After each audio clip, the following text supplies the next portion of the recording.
Thank you.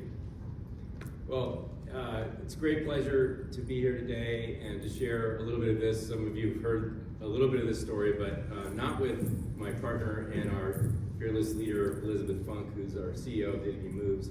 So it's a great opportunity to kind of share something I think that's quite innovative and disruptive in solving a very big problem for all of us. Dylan's theme of what's possible, I was sitting there thinking, like, what's possible? Is ending unsheltered homeless possible in our lifetime? Not in our lifetime. In the next 5 years, we can end unsheltered homeless. Like, we can do it. It's actually possible. And hopefully we can share a little of the learnings we've had and kind of the journey that we're on to really do that. And it really started out with, for me, this was not a topic that was something I knew about other than avoiding. I'm one of those guys that would walk down the street. If I saw someone homeless that looked like they were going to ask for something, I would cross the street and go to the other side to avoid them. I didn't want to deal with them. Like, why don't they get a job? Why don't they, just that was the things running in my head. We moved to LA or outside of LA from Indianapolis, and of course the problem is really big in California, and we were going down to visit a friend in downtown and took Waze, and I don't know my way around. I'm just following Waze, and I end up in this homeless, blocks and blocks of homeless people and living in squalor, and it literally was, if you've seen the movie World War Z, it would, like, you expect them to dive on your windshield. It was just like zombie land. It's horrible. And I said to Anitra, I'm like, this is how could this be? And she's like, we have to do something. I'm like, yeah, this is terrible. Like, how can they, so much money in California, so much wealth here, and like, they're allowing this to happen. Literally got home that night, and in my email is a message from Elizabeth, and it said, hey, we're having this Zoom call about homelessness. I'm like, great, I got a bunch of YPOers are gonna get together and we're gonna complain about this problem. Yes, it's like, I got to vent with somebody. So I joined Elizabeth on this call, and I'm like, yeah, it's terrible. And of course, it wasn't a call to vent, it was a call to say, well, what can we do? And that was 3 years ago, and we've made tremendous progress. So Elizabeth, thank you for everything you have done already, and you've changed the world in many ways. And what we're doing next is going to change it in even more ways. So thank you for that introduction. And I love that story, Smoke, because that was the founding of DignityMoves in general. It was all of us saying, wait a minute, seriously? Like, in the wealthiest place in the world, like, we've had people sleeping on our streets. What's wrong, right? And so we're both members of Young Presidents Organization, YPO, and a group of YPOers came together to just switch our heads about it. Start with the premise that whatever we're doing is not working, right? We keep spending more and more money, the problem keeps getting worse, so let's just start with the assumption that we don't have it right. And the definition of insanity is to keep doing the same thing over and over again and expect different results. And so taking a big step back, and quite frankly, a little bit of arrogance, but as CEOs of private companies, of private sector, we stepped in there and thought, well, maybe we can think about this a little bit better. And so there were several aha moments. We met once a week, and we would divide up the phone calls, go research this, go research that, and report back. I was about the only one who did mine. That was, of course, joining us. I actually, over those couple of months, did 350 30-minute Zoom calls, because I logged them so I could report back. And that's what it took to have the bird's eye view of this problem that I actually don't think anybody's taken the time to take a step back and do.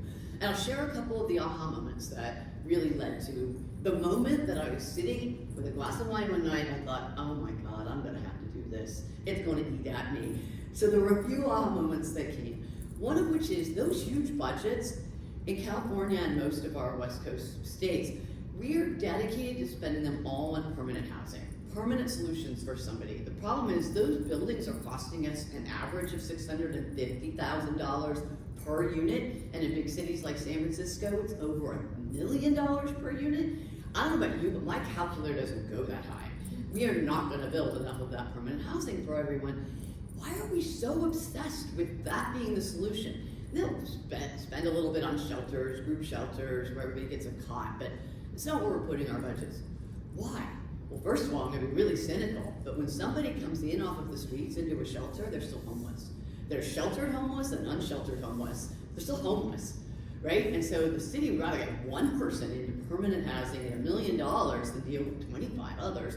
The homeless camp comes down, right? So that was an aha moment. Why are we not doing something for all those people that are not yet getting that permanent housing? Well, how long are they waiting for that permanent housing? San Francisco, the average wait is 14 years.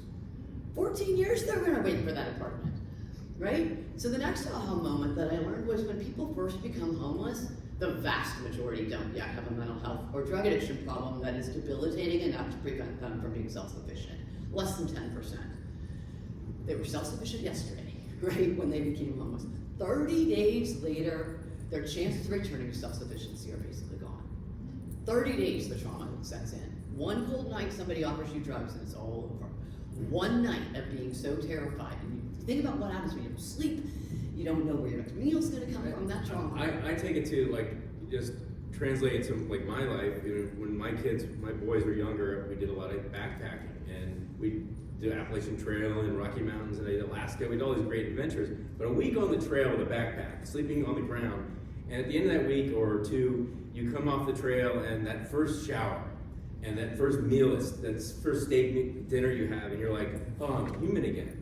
And we did it on purpose, like we were doing it for fun, right? That was our adventure. And you think about how quickly everything changes for you living out there. These people are not doing it intentionally, and within a very short period of time, you're dehumanized, and you're just like you are just not able to accept anything. So one of the things that I think people get confused about is, yeah, they're throwing money at these permanent housing things. They're taking 5 to 10 years to build. Right, so there's a huge wait. So that time is dead time. Like you're killing people waiting for it, and you can't just give them services while they're sleeping on the street, you know, and without a place to put their stuff. Well, and the thing is, right? So first of all, what's your alternative? You become homeless. You couch surf for a while till your friends are tired of you, right? You're offered a bunk bed in a group shelter. You should not take it. Do not take it. A woman is 3 times as likely to be sexually assaulted in a group shelter than she is on the streets. Right, so, and there aren't enough of them anyway, so that's your only other option. And so, when we walk by those people and say, why don't they get a job? Okay, you're gonna plug in your cell phone somewhere, you're gonna shower somewhere, and you're gonna be calm enough to Maslow's pyramid, right? So the thing that we took a look at and we said, okay, that is a very obvious missing piece. What can we do about it?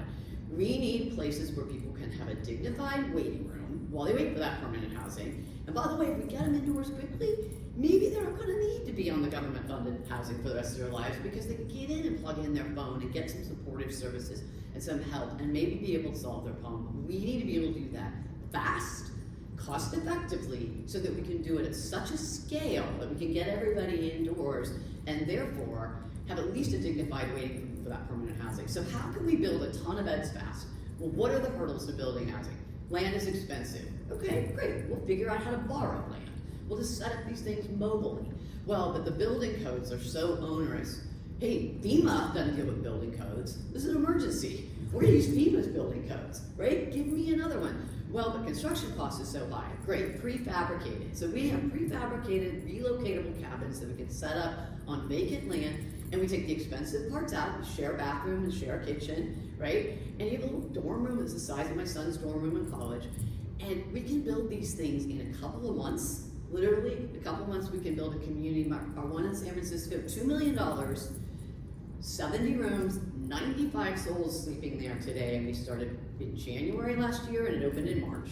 $2 million, right? That's the kind of scale and impact that we can do, and we can do it really fast. And then we partner with supportive services agencies who come in and work with you, right? So let's get your driver's license renewed, let's help you with a job resume. If you're gonna need to be in treatment, let's get you placed. And the beautiful thing is that people are willing to come. That's the thing that is the magic, is that you're offered a bunk bed, you're pretty smart if you don't take it. What's the waiting Nobody's list? turned this down. What's the waiting list in Santa Barbara right now? Oh, but then we had to close 150? it. It's like 150 A couple hundred people waiting. So, No one turns like, it there's a down. whole social ecosystem, right? Like, they know each other, they talk. The homeless are people too, and so like words on the street. And in the beginning, we're like, well, a lot of people are like, I'm not going into a shelter. And they know how bad they are. Once word got out on the street of, okay, even I get my own room, they're treating me with dignity and respect. the wait list went off the charts. So it's an incredible example, and Santa Barbara is really one you should talk a little bit about, because it's the model, because we are literally ending unsheltered homeless in the county of Santa Barbara now. Yeah, and it's just taking a step back. I mean, I think the thing that's most innovative, that is a very cool model that we've developed, and we're doing some others. But the thing I think is most innovative is we're coming in with private sector money, which allows us to do stuff that governments wouldn't. I believe private philanthropy is about de-risking new ideas, proving them out, and then governments will pick them up. For some of the reasons that I started with that are kind of cynical, governments are not going to spend money on interim housing, right? And so in San Francisco, they were not interested in this idea. So we raised all of the money philanthropically. Didn't even pay for a doorknob, 100% philanthropic. Marched the mayor through and all the city council members. The aha moment. San Francisco never going to build another group shelter ever in that city. This is the way of the future. They're so proud of what they did. They didn't do anything, in fact, they fought it, right? They're now doing 6 of these on the government money, right? So that $2 million that did 70 units, we've got 300 units city funded in development right now. That's the demonstration effect. Santa Barbara County, same thing. Downtown Santa Barbara, we built one that was 35 rooms. The politicians walked through and they're like, this was easy, this was fast. Why don't we do one in North County? And I looked at the guy, I'm like, or what's the total problem? We're not gonna chip away at this 30 rooms at a time here. Total problem is about 460 rooms. If we built 460 rooms, everybody in the county of Santa Barbara, nobody would be sleeping on the streets. I'm like, okay, how about 470? Let's go, right? Because the cost and the speed can be so quick. And the other thing that's really important about this, we keep talking about the people who are getting into the rooms, but what about the neighbors, the NIMBYs, the not my backyard? Well, because we have private funding again, let's look at that hurdle for a minute, right?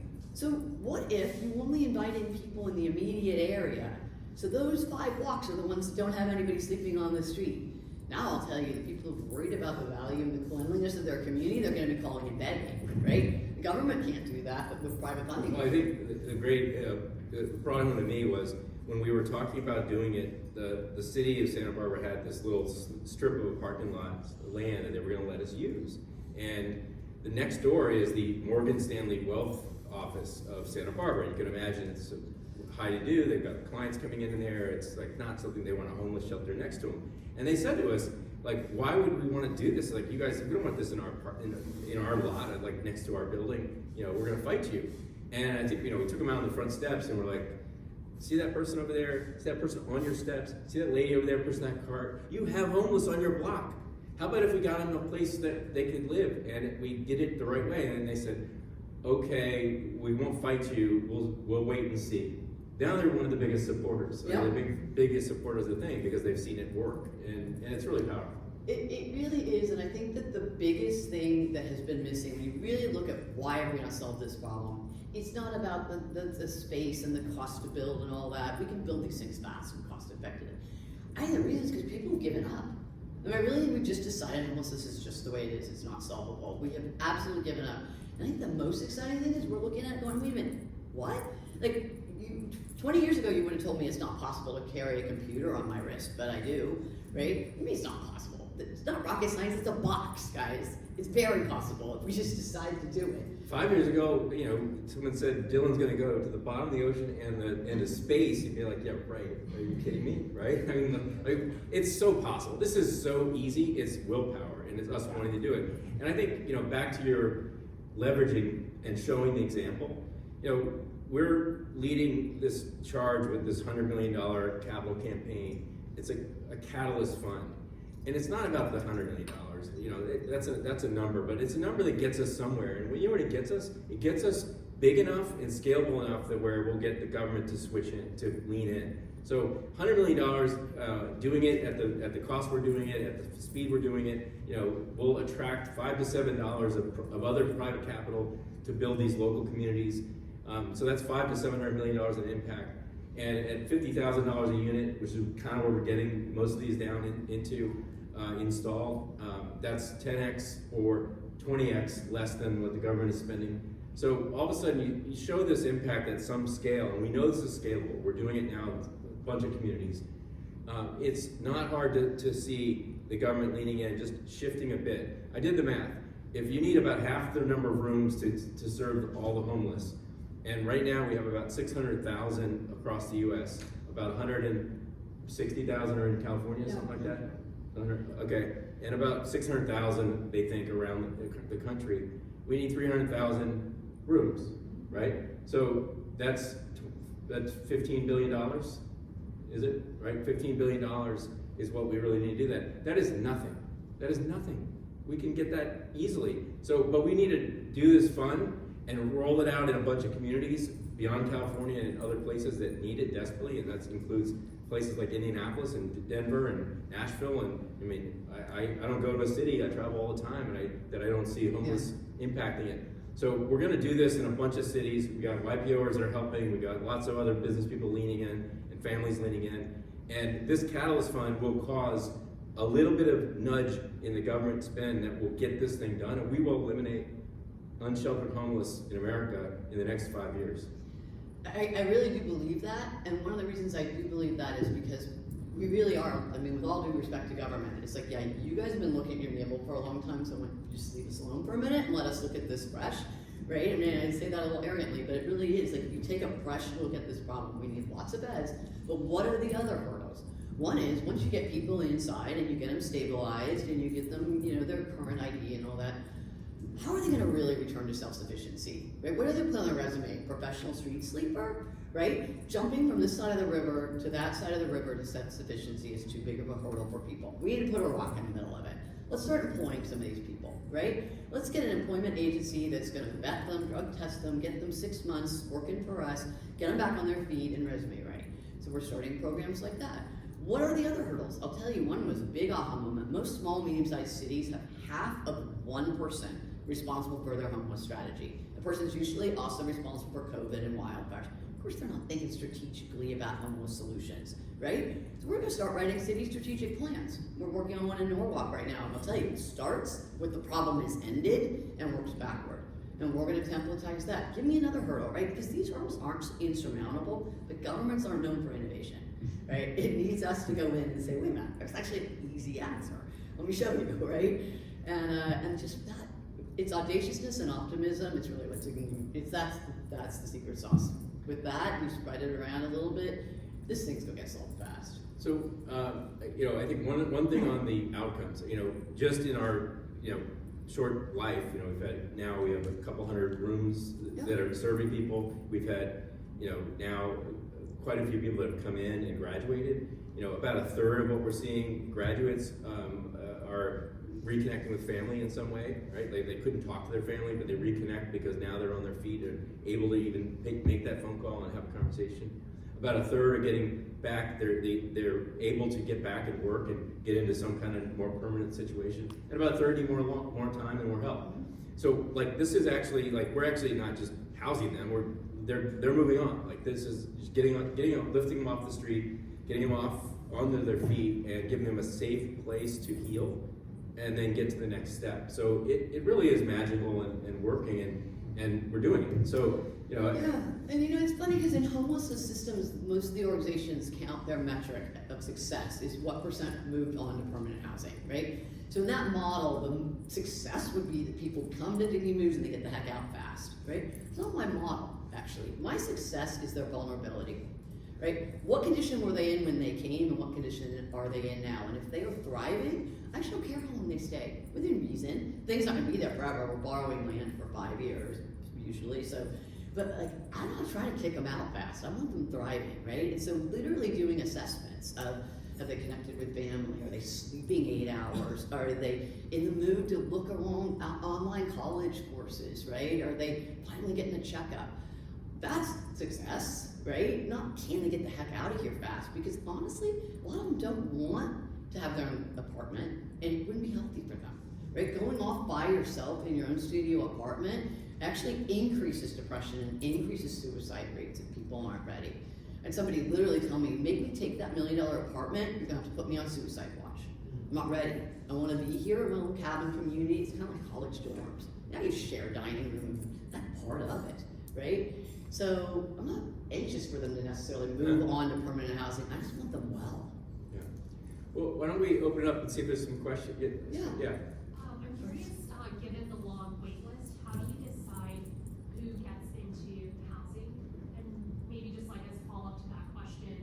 question is, how do you decide who gets into housing given a long wait list? And then I believe like every single local government agency actually has a list of every single homeless person in their city. It's not like surprise, like we don't know who's actually living on the streets. Right. Do you work with government agencies on that? Yeah. So there are two answers to that. So there's the coordinated entry system, and then there's what's called HMIS, which is a federal system, the Homeless Management Information System. So when somebody comes homeless, they have to go in and be assessed. Very demeaning. You have to literally be asked, interviewed, you know, have you been sexually assaulted? How long have you been homeless? A lot of people don't like to do it, but they have to do it. That's what gets them into the coordinated entry system, and based on your vulnerability score, you are then on a waiting list.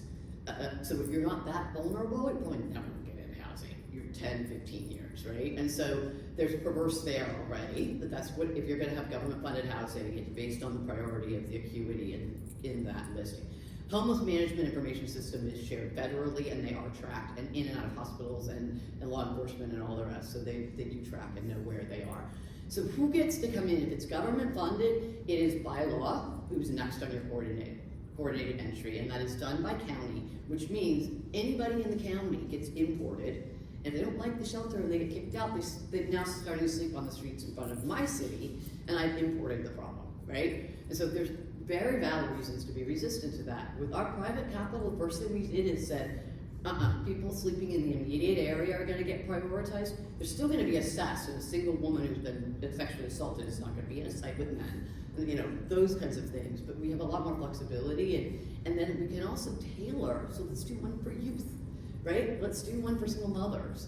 Do one for people coming out of the hospital system, because the hospitals have done their P&L trade-off cost assessment. They want to pay for these things all day long because they bear the brunt of the cost of homelessness. You know, and you do a really good job of it, but you know, I got to speak on that panel in Ojai with about homelessness, and so it was a little community gathering, and you know, there were some homeless people there.